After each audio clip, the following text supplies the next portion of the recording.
Bom dia a todos. Com muita alegria a gente dá sequência à campanha de oração pelo Brasil, entrando agora numa fase especial.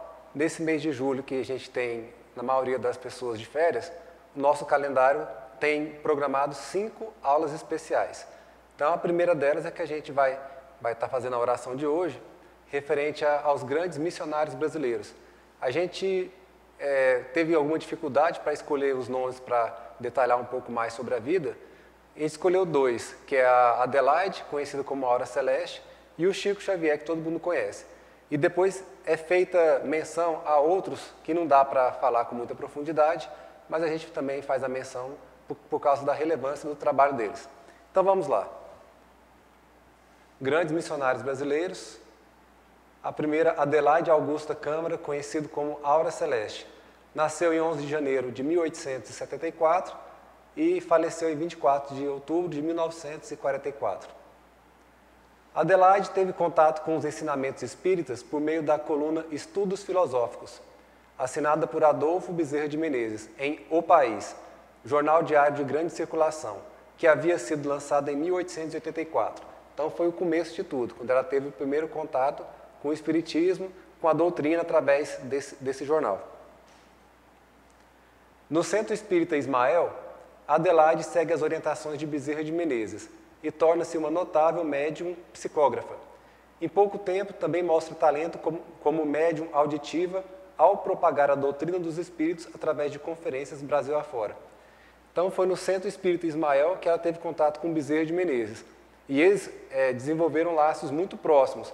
A partir daí fizeram um grande trabalho juntos. Ela desenvolveu uma mediunidade nesse grupo espírita aí, e a partir daí teve toda a sequência da sua missão. A educadora elucidava temas do Evangelho com palavras simples e cativantes. Tinha o dom da oratória. Adelaide e Bezerra de Menezes executavam juntos inúmeras tarefas dentro e fora da Federação Espírita Brasileira. Ela o acompanhava à periferia do Rio de Janeiro, em regiões menos favorecidas, levando remédios e preces para os mais rebeldes e descrentes. Então, o trabalho dela foi se desenvolvendo não só em relação à mediunidade, que ela tinha bastante aflorada, de vários tipos, como também nessa parte assistencial, nessa parte da benemerência que ela ajudou muita gente. Além de ter sido, como a gente falou no começo, uma professora, uma grande educadora. Então, ela teve um trabalho desenvolvido em vários ramos aí ao longo dessa encarnação. E olha as mediunidades, os tipos de mediunidade que ela desenvolveu. Além das faculdades de incorporação, audição, vidência, psicografia, cura e audição, Adelaide também era capaz de se bilocar, ou seja, estar em diferentes lugares ao mesmo tempo. Em 1906, publica sua primeira coletânea, Do Além, com 21 fascículos e o livro Orvalho do Céu. Nessa época, a médium adota o pseudônimo de Aura Celeste, e é com ele que é conhecido de norte a sul do país. Naquele tempo era muito comum os escritores espíritas adotarem pseudônimos, porque ainda havia alguma perseguição, até mesmo oficial, em relação ao espiritismo. Então ela adotou esse pseudônimo de Aura Celeste e, através dessa mediunidade avançadíssima, ela começou a escrever vários fascículos e muitas obras psicografadas. A mais conhecida é esse daí, o livro Orvalho do Céu. E ela tinha relação com João Evangelista, para a gente ter uma noção do grau de elevação dela. Psicografou uma mensagem dele aqui. Olha, eu peguei só trecho da mensagem, porque ela é um pouco grande. João diz através de Aura Celeste: a alma, no dizer do Divino Mestre, igualmente tem doenças, e Jesus é o médico das almas. Só ele conhece a ciência de curar o mal. Só ele dispõe do meio de extirpar aquilo que é pernicioso ao sentimento humano. Mensagem de João Evangelista, livro do Além, psicografia de Aura Celeste. Então ela desenvolveu esse trabalho aí de psicografia, trabalho mediúnico de cura, de vários outros tipos, além de educadora e trabalho de benemerência. Ou seja, realmente foi uma grande missionária que passou por nós. E agora esse aí que até dispensaria apresentações, né? Chico Xavier. Nasceu em 2 de abril de 1910 e faleceu em 30 de junho de 2002. Então, exatamente, está completando agora 16 anos da morte dele, né? No dia 30, fez ontem. Aí há algumas entrevistas do Chico para a gente conhecer como que desenvolveu o processo dele também. No quintal da casa em que eu morava, eu via frequentemente a minha mãe desencarnada em 1915 e outros espíritos, mas as pessoas que me cercavam não conseguiam compreender minhas visões e notícias e acreditavam francamente que eu estivesse mentindo ou que estivesse sob perturbação mental. Entrevista que ele deu para a revista Informação em abril de 1977. Passando. Ano de 1927. Aqui ele relata como foi a primeira experiência dele na psicografia. Olha que legal. Estávamos em uma reunião pública e depois da evangelização, Dona Carmen Perácio, médium de muitas faculdades, transmitiu a recomendação de um benfeitor espiritual para que eu tomasse o lápis e experimentasse a psicografia. Obedeci e minha mão, de pronto, escreveu 17 páginas sobre deveres espíritas. Sentia alegria e susto ao mesmo tempo. Tremia muito quando terminei. O espírito comunicante não se identificou, apenas assinou um espírito amigo. Então veja só, no primeiro slide lá, ele fala que com 5 anos, ou seja, em 1915, ele já via a mãe dele. E aqui o trabalho dele na psicografia começou com 17 anos. Em 1927 ele tinha só 17 anos. Então começou o trabalho realmente muito jovem.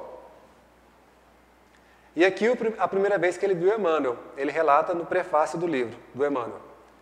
Lembro-me de que, em 1931, numa de nossas reuniões habituais, vi a meu lado, pela primeira vez, o bondoso espírito Emmanuel.